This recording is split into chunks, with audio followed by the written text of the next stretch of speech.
तो ये कहानी है एक ऐसे जेल की जहाँ लोग खुद अपने आप को अपने गुनाहों की सजा देने आए हैं, लेकिन क्या ये सब झेल पाएंगे? खैर, मूवी के स्टार्ट होते ही बहुत से लोग अपना इंटरव्यू देते हैं, जिसमें उन्होंने बताया कि वो कौन है और यहाँ किस गिल्ट के चलते आए हैं। इन्हीं में हम प्रेमपुआन से भी मिलते हैं, जो है इस मूवी की लीड कैरेक्टर। वो यहाँ आई थी सभी की तरह अपने आप को सजा देने के लिए, क्योंकि वो अपने आप को एक बच्चे की मौत का जिम्मेदार समझती है। यहाँ आने से पहले वो एक स्कल्पचर आर्टिस्ट थी। उसने एक पूरा शो ऑर्गेनाइज किया था जानवरों के खूनखार रूप पर। उसने बहुत सारे जानवरों के खूनखार रूप के स्कल्पचर्स बनाए थे जो बहुत ही खतरनाक थे, और यही उसने अपने बॉयफ्रेंड को भी इनवाइट किया था। उसका बेटा खेलते हुए गलती से उन स्कल्पचर्स से इतनी बुरी तरह टकराया कि उसके स्कल्पचर्स के नुकीले हाथ उसकी आंख में स्टैब हो गए, जिसकी वजह से वो वहीं पर मारा गया, यानी उसकी मौत हो गई। प्रेमपुआन उसकी मौत का जिम्मेदार अपने आप को इसलिए मानने लगी कि उसने ही इन नुकीले स्कल्पचर्स के आगे बैरियर लगाने से मना किया था। अब इस जेल में वो अपने आप को सजा देने के लिए तो पहुंच गई,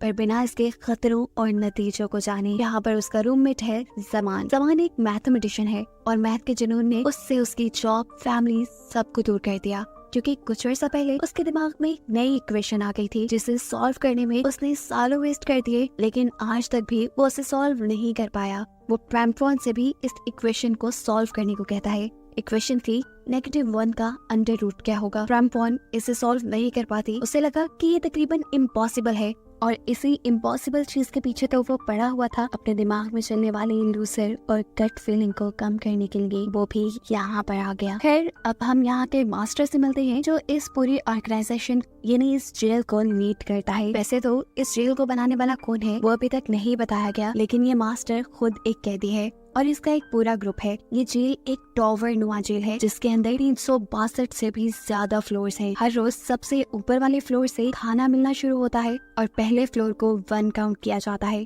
खाने की डिस्ट्रीब्यूशन पहले फ्लोर से शुरू होती है, फिर दूसरे पे, तीसरे पे, ऐसे एक एक करके हर फ्लोर पे जाती है। मास्टर का ग्रुप, जिन्हें लॉयलिस्ट कहा जाता है, वो लोग इस चीज का पूरा ध्यान रखते हैं कि हर फ्लोर पे मौजूद कैदियों तक वो खाना पहुंच पाए। लेकिन इसी जेल में कुछ ऐसे लोग भी हैं जिन्हें दूसरों की कोई परवाह नहीं, और इस तरह 100वें फ्लोर तक पहुंचते पहुंचते खाना खत्म हो जाता है और नीचे के फ्लोर्स वालों को तकरीबन भूखा ही रहना पड़ता है। जो लोग दूसरों के खाने की परवाह नहीं करते, उनकी ग्रुप को बारबेरियंस कहा गया है। फ्लोर्स को प्लेटफॉर्म्स। बारबेरियन प्लेटफॉर्म वाले बहुत ही बेरहम है। अपने खाने के लिए वो कुछ भी कर सकते हैं, किसी को भी मार सकते हैं। और बेचारे निचले प्लेटफॉर्म्स पे रहने वाले लोग, वो तो ज्यादातर भूख के मारे मर ही जाते हैं। अब यहाँ पर एक और इंटरेस्टिंग चीज ये है कि इस जगह का जो मास्टर, वो ना तो सिर्फ इस चीज का ध्यान रखता है कि सभी लोगों को बराबर खाना मिले, बल्कि वो खुद भी 1 महीने तक खाना नहीं खाता, और जब बिल्कुल मरने के करीब होता है तो उसकी कोशिश होती है कि उसका गोश्त सबसे निचले फ्लोर्स वाले लोग खा लें, ताकि भूख की वजह से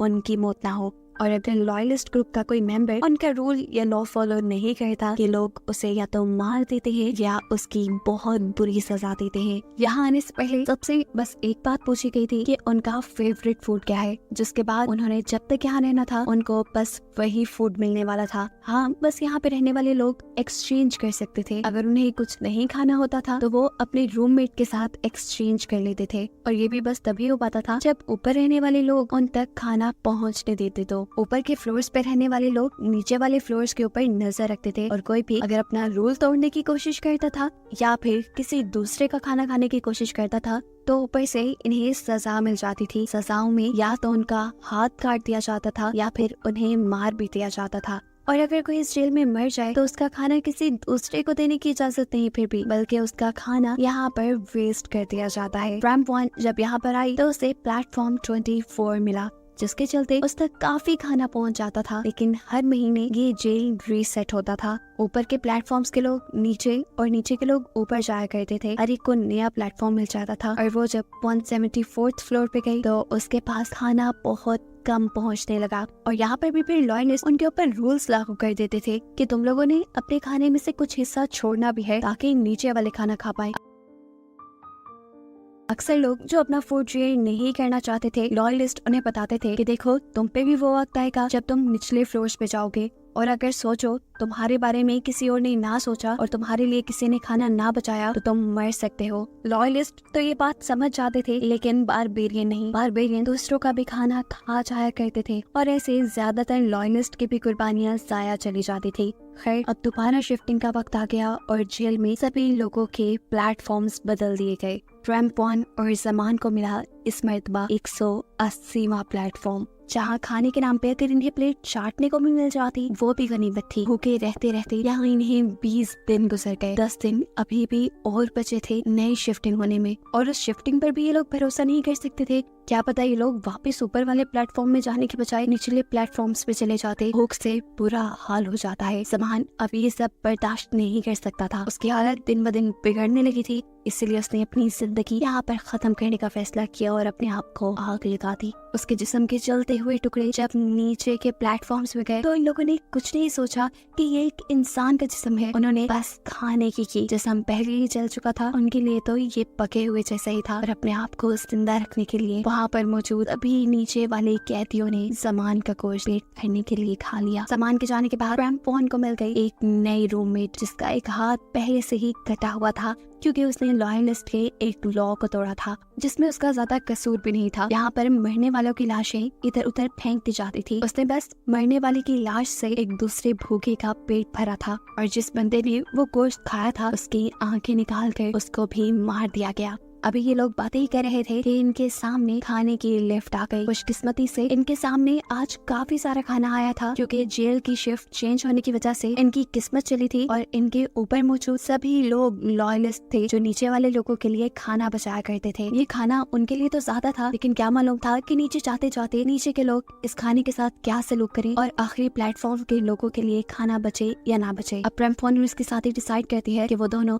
इस खाने की हिफाजत करने के लिए इसके लिफ्ट के साथ नीचे जाएंगे और ये मेक श्योर करेंगे कि खाना सबको मिले। हालांकि वो ये बात जानते थे कि उनका नया मास्टर सिलेक्ट कर लिया गया है, जिसने इस सारे खाने की रखवाली करनी है। अब ये बात जब नए मास्टर को पता चली तो उसे बिल्कुल पसंद नहीं आई। रैम्पॉन और उसके साथी ने उसे बताया, देखो फूड की सिक्योरिटी के लिए लोगों को होना जरूरी है। अगर नीचे जाते जाते कोई भी बारबेरियन इस फूड को झपट लेता है तो बाकी के लोग भूख से मर सकते हैं। अब किसी तरह मास्टर को अपने साथ मिलू के 2-4 और लोगों के साथ ये लोग नीचे जाते हैं और फैसला करते हैं कि ये लोग बारबेरियन से लड़ेंगे और उन्हें मार डालेंगे। ये लड़ाई काफी खतरनाक थी। सभी एक दूसरे पर ऐसे चपटे कि सभी जंगली हैं और अभी एक दूसरे को काट खाएंगे। लेकिन इस टाइम लॉयलिस्ट ने हार नहीं मानी और अपनी ताकत से बारबेरियंस को हरा दिया, क्योंकि बारबेरियंस कम थे। जितने भी लोग निचले फ्लोर्स पर रहकर आ चुके थे उन्हें भूख का और भूखे लोगों का एहसास हो चुका था। इस टाइम लॉयलिस्ट ज्यादा थे और इन्हें दूसरे बारबेरियंस को हराने में ज्यादा मुश्किल नहीं होती। लेकिन एक बुरा काम जो रैम्पॉन और उसके साथी के साथ हुआ, उनका फ्लोर 51 था, लेकिन इस लड़ाई के चलते वो लोग वापस अपने फ्लोर तक नहीं जा पाए और निचले फ्लोर्स पे फंस गए, जहाँ बिल्कुल खाने को कुछ नहीं था। यहाँ रैम्पॉन के साथी ने उसे बताया, फिक्र मत करो, यहाँ से निकलने का एक रास्ता है। जब प्लेटफॉर्म की शिफ्टिंग होती है तब एक गैस फैलाई जाती है जिससे सभी लोग सो जाते हैं,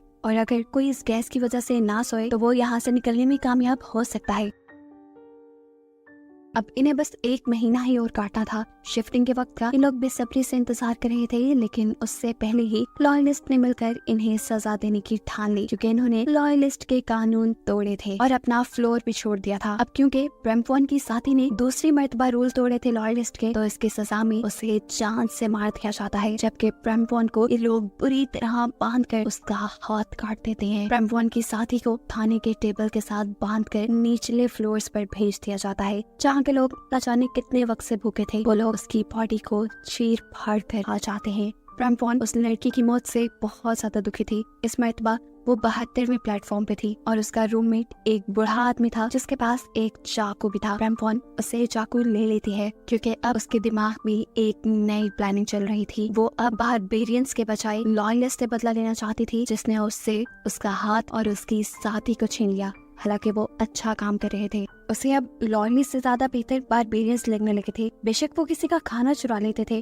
कम से कम किसी की जान तो नहीं लेते थे असूलों के नाम पर। वो अब अपने इस बूढ़े साथी को लेकर खाने की लिफ्ट के साथ दूसरे फ्लोर्स तक जाती है। वहाँ पे मौजूद बारबेरियंस को आती है लॉयलिस्ट से लड़ने के लिए और 2-2 लोगों को जमा करके अपना ग्रुप बड़ा बना लेते हैं। खाने के खत्म होते ही ये लोग लॉयलिस्ट के प्लेटफॉर्म्स तक पहुँच जाते हैं, जहाँ जाते ही अब रैम्पॉन ने जंग का ऐलान कर दिया था। यहाँ पर मौजूद सभी लोगों को लग रहा था कि ये जंग खाने के लिए थी, लेकिन असल में ये जंग खाने की नहीं बल्कि आजादी की जंग थी। क्रैम्पॉन अब यहाँ से भागना चाहती थी। यहाँ के लोग एक दूसरे के ऊपर इंसानियत भूलकर हमला कर देते हैं, कोई चाकू से तो कोई किसी और चीज से किसी दूसरे को टॉर्चर करा था। जिसके हाथ में जो आया उसने उस चीज का इस्तेमाल करते हुए अपने दुश्मन को मार डाला। कई बारबेरियंस मर गए और कई लॉयलिस्ट भी, और आखिर क्रैम्पॉन भी पकड़ी गई लॉयलिस्ट के हाथों। लॉयलिस्ट के खिलाफ आखिर उसने जंग छेड़ी थी, उसको लॉयलिस्ट कैसे छोड़ देते। वो आवाज देकर बारबेरियंस को मदद के लिए बुलाती है, लेकिन कोई बारबेरियन जब उसकी मदद को नहीं आया तो उसने अपनी मदद खुद की। पास पड़ा चाकू उठाया और लॉयलिस्ट के मास्टर के पेट में स्टैब करते हुए उसे मार डाला। बेतहाशा लोग मर चुके थे। अब खाने की लिफ्ट जैसे ही दोबारा चली तो मरे हुए लोग उसके साथ नीचे गिरने लगे, और ऐसे नीचे वाले भूखे लोगों को खाना मिल गया। इसी लिफ्ट के साथ चलते चलते क्रैम्पॉन भी 331वें प्लेटफॉर्म तक पहुंच गई, जहां सांस लेना या जिंदा रहना इंतहाई मुश्किल था। लाशों का एक ढेर था यहाँ पे। यहीं पर क्रैम्पॉन को एक बच्चा मिलता है जिसके सर से खून निकल रहा था। वो इस बच्चे को बचाती है क्योंकि उसने सुन रखा था कि बच्चों का यहाँ पर जिंदा रहना आसान है। बच्चों को यहाँ पर खाना दे दिया जाता है। बच्चे ऊपर वाले प्लेटफॉर्म्स पे भी जाते हैं, लेकिन जैसे ही ये बच्चे बड़े हो जाते हैं तो इसी सारी खाने की लड़ाई का शिकार हो जाते हैं। क्रैम्पॉन अब उस बच्चे को लेकर जाना तो ऊपर चाहती थी, लेकिन लिफ्ट ने अभी पहले 2 फ्लोर और नीचे जाना था और फिर ऊपर का सफर तय करना था। लिफ्ट जैसे ही आखिरी फ्लोर पर पहुंचती है, यहाँ पर एक हंगामा हो जाता है। यहाँ के सालों भूखे पासियों ने काफी ईयर्स से बाद किसी चीज की खुशबू सूंघी थी, चाहे वो खुशबू इंसान की थी, लेकिन उन्हें खाने के ख्याल के अलावा कोई दूसरा ख्याल नहीं आता। वो इंसानों को भी अपना खाना समझने लगे थे। बस वो वक्त दूर नहीं था कि लोग इन दोनों पे हमला करके इन्हें खा जाते। मतलब साफ था कि क्रैम्पॉन ने यहाँ से निकलने की कोशिश तो की, लेकिन वो बुरी तरह नाकाम हो गई। वो यहाँ से कभी निकल नहीं सकती और बस उसे यही फंसा दिखाकर ये कहानी यही खत्म हो जाती है।